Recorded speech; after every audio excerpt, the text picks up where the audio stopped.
everybody, it's Lisa with Quilting in the Valley. We're going to give you a quick little tutorial on maintaining your sewing machine. It is really important to make sure your machine is clean and threaded right and using the right needles and all that kind of stuff for all the different techniques that you do so that you get the best performance from your sewing machine. Any sewing machine will perform better if it's cleaned regularly and taken care of very well. So let's start. I'm going to show you, first of all, a lot of you probably don't know this. Some of you may, but when you thread your sewing machine, no matter what brand, type, model, whatever sewing machine you have, you need to thread your sewing machine with the foot in the up position. Your tension discs are inside this business. Your tension discs are what makes your stitch come out right. If your top thread is not inside the tension discs when you sew, you're going to get those bird nests underneath. You think it's bobbin thread, it's not. It's your top thread pulling down and making all kinds of spaghetti noodles underneath your quilt sandwich or your piecing, whatever you're doing. So when your foot is up, that makes your tension discs open. Then when you thread, your thread lays in between those tension discs. When your foot goes down, the tension discs close and it closes over the thread. So if you're threading with your tension or your foot down and your tension discs are closed, your thread is just laying over the top of the tension discs and it's not properly engaged. So first pointer, always thread with your foot up. Okay, you're going to thread your needle, on the other hand, with your foot down. And the reason for that is so that you don't break your needle threader. So most machines nowadays come with a needle threader. You can break your needle threader if you've got your foot in the upright position. So threading is very easy.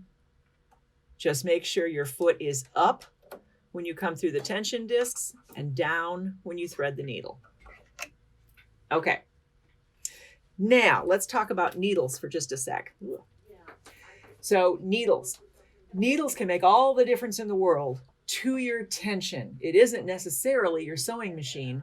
When you've got issues with tension or puckering or pulling, it isn't necessarily the sewing machine. It may be your needle and thread combination.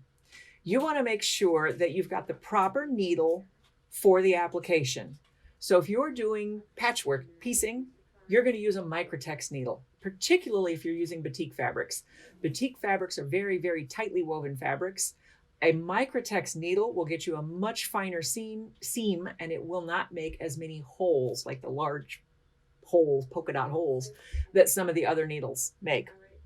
If you're using a universal needle has a semi-rounded tip, and it's punching through your fabric. A universal needle is great for loosely woven fabrics. It's great for, loosely woven fabrics. But for tightly woven fabrics, you really want a microtex needle so that it shears right through.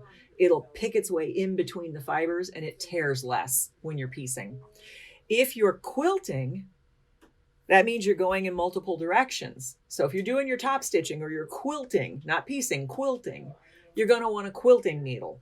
A quilting needle has a larger, more oval hole in the eye for the thread to navigate around in, so it doesn't shred your thread. So if you've been trying to free motion quilt, and you're noticing you're getting skip stitches or you're getting poor tension, it's probably because you don't have a quilting needle in. Minky, if you're sewing with Minky, you can use a universal needle or you can use a ballpoint needle. Minky is a knit fabric. A ballpoint needle will nudge in between the loops in the knit fabric and it won't tear your knit and cause runs. So that's very important. Additionally, the size of your needle needs to match the size of your thread. So if you're using an Aurifil 50 weight thread, you would want a smaller needle. So the thread numbers as they go up, they get smaller. The needle numbers as they go up, they get larger. So the higher number thread you use, the lower number needle you want. So specifically, if you're using Aurifil 50 weight, you should have a 75-11 or at the largest an 80-20. 80-12, not an 80-20, 80-12. If you're using a 90-14, that is way too big for Aurifil 50 weight thread, and that will cause some shredding and thread breakage. If you're using coats, all-purpose thread, and a lot of you are, if you're making masks or if you're working with knits or whatever, that is a polyester thread. It's a much thicker thread. You want a larger needle. So a 90-14 would be the right size for coats all-purpose thread. So match your thread size to your needle size, match your needle type to the technique, and that'll make everything much smoother. The other thing is you need to change your needle. As much as we pay for sewing machines, you don't want to save $2 on a needle and cause problems with your sewing. So change your needle. They say about every 8 hours. You can stretch that, 12, 15. But change your needles. Don't go for months and months and months without changing your needle, because it will cause tension issues and it will cause thread breakage. And nobody wants that. Okay, let's talk about cleaning your machine. So you get lint all the time. People complain a lot about their thread causing a lot of lint. It is not your thread primarily causing most of the lint. If you've got a lot of lint in your thread cutter, it's your thread. If you have a lot of lint underneath your throat plate, it's your fabric or your batting. So if you're doing top stitching or free motion quilting, your batting is causing lots of fluff to get down inside your throat plate. It is critical for the life of your machine and the performance of your machine that you clean out that throat space and then get down in here and get all the goobers out from underneath too. So the looser weave fabric you use, the more lint you're going to create. So I know you've all noticed in your sewing rooms, when you cut a lot of fabric, we sure notice in here, when we cut a lot of fabric, there's fluff all over the floor. So that's from your fabric, not from your thread. So it is critical that you clean out your machine on a regular basis. So I'm going to take my throat plate off and I'm going to get down in here and I'm just going to, see there was a thing came out right there. I'm going to just brush really well down in here. Now what I'm using is one of the brushes we recommend. This is the brush that came with the machine. It's a synthetic fiber. This is the brush that we use. It's a natural fiber and it's a lot longer and it just grips the yuck and pulls it out. So I've got that all clean. Now we're going to clean where the bobbin and the bobbin race are. So this is the race. Here's our bobbin. I'm taking out my bobbin case. I'm using a BERNINA. So of course we have jumbo bobbins in our BERNINA, big bobbins. Just making sure everything is clean here. Usually your bobbin case isn't going to get very dirty, but if it does, clean it. Okay. On the vast majority of your vintage machines and every BERNINA, you've got metal working parts. So this is our hook. This is the hook. See, it's got a hook in it. The hook is what forms the stitch. You've got to oil these. So if you've got an older Singer, a vintage Singer, if you've got a featherweight, if you've got one of the older Kenmores, the heavy machines, if you've got one of the older heavy Pfaffs, they all have metal working parts in here, and metal on metal gets hot and swells and causes tension issues. You got to keep it oiled, and that keeps everything moving smoothly. If your machine is loud, making a lot of noise as you're sewing, and it's one of the vintage machines or a BERNINA, it probably just needs oil. Okay, so this is the hook. This thing right here is what forms the stitch. This part right here, that little pointy hook. If you've got a top load bobbin, your bobbin case most likely does not come out. So BERNINAs and the vast majority of your vintage machines have front load bobbins. Couple of different reasons for that. First of all, it forms a better stitch. So you'll notice your stitch quality on the vintage machines is usually really good, and your stitch quality on a BERNINA is really good. And that's because of the way the hook moves in the vertical position rather than the horizontal position. On the newer machines, if you've got a top load bobbin, the odds are you have a closed system because there's a lot of plastic in there, so you don't oil that. You would take that to your technician. Your technician would open up and put whatever, silicone, whatever they put in there for the plastic parts. Don't do that at home. Look at your manual to see if you need oil. But if you've got a vintage machine or a BERNINA, you want to oil this because the drier it gets, the louder it's going to get and the worse your machine is going to perform. Okay. on a Bernina bobbin case, on the inside, right in there, and this is on the jumbo bobbin cases, so the 4, 5, 7, and 8 series. 8 series is slightly different, but the 4, 5, 7 series, there's a foam pad in there. Some people sometimes think that's lint. It's not lint. So don't pull that out of there. You're going to put just a tiny little drop of oil from your oil bottle right on those 2 little parts where you see the felt showing. Additionally, you're going to come in here.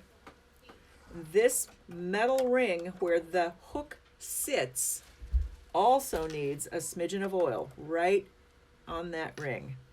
You don't have to overdo it, just get a nice little drop right on that ring. And that helps when this hook actually rotates in that race. It'll disperse that oil all the way around, and it'll help avoid getting hot and making tension issues. Okay, while I'm inside here, I want to make sure I get this brush, and I want to make sure there's no lint or anything in there. It's actually pretty clean, so we're not going to clean this one out. If you've got a machine that has lots of little cracks and crevices that holds things in it, these little guys, this is from Quilting a Day, and these are machine cleaning brushes from Quilting a Day. These are like little toothpicks almost, so it's a there's a little grabby texture on the end there, and you can actually bend this and get this up inside places that you can't get to with the brush. So these are handy as well for those of you who have trouble getting up into the areas to get the gook out. Okay, now one last thing I'm going to show you now is for Bernina owners with thread cutters, how to clean your thread cutter. This is not as easy as you would think. The directions look pretty self-explanatory. What am I doing? The directions look pretty self-explanatory.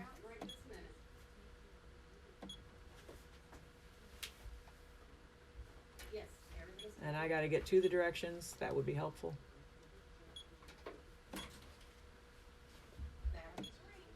There we go. Duh. Okay, so on this it says touch the link, and you would think something's going to happen when you touch the link. That's not the case. So you touch the link, then you hit the thread button. Sorry, the cutter button. And then you see that whole mechanism moved out and stayed out. So now I'm going to take my brush and I'm going to get in here and I'm going to be very careful with this. This is something that you can mess up if you get too aggressive with it. You can see the blade. You can't see the blade, but I can. If you were right on top of here, you could see the blade in the out position. So you can see right there where anything might be compacting is right there. Then step 3, it says move the thread catcher back. There's another little link. You touch the link, hit the cutter button, and that pushes everything back into place. So you make sure that's clean. Clean your thread catcher frequently. So here's how this works. There's a big long piece back here that connects to a piece over here and a piece over here. On this side, there's a stopper. On this side, there's a blade. So this, when it's engaged, pushes this in and the stopper catches it and it cuts the thread. If you're using thread with a lot of lint, or if you're doing top stitching and quilting and you've got a lot of batting in there, you're causing a lot of fluff to happen, it'll come out like this, cut that thread, the fluff goes down behind it, it retracts and it compacts that fluff on the outside edge, and eventually you'll get a thread cutter warning and you'll have to bring it in for service. The more often you clean your thread cutter, the longer it's gonna last. So clean your thread cutter, especially if you've done top stitching or quilting. Clean your thread cutter. Don't wait for your machine to tell you to clean your thread cutter. You should clean your thread cutter probably once a week. And again, it is touch the link, touch the blue link, touch the cut button. That puts it out. Clean all the stuff out here. Touch the next link, hit the cut button. That retracts it. You can clean out again. Okay. I think that is about all we have for today. Just want to make sure everybody knows if you take good care of your baby, it'll take good care of you too, and they last much longer when they're taken care of. Alrighty, so this is Lisa with Quilting in the Valley. We're signing off. Thanks for tuning in.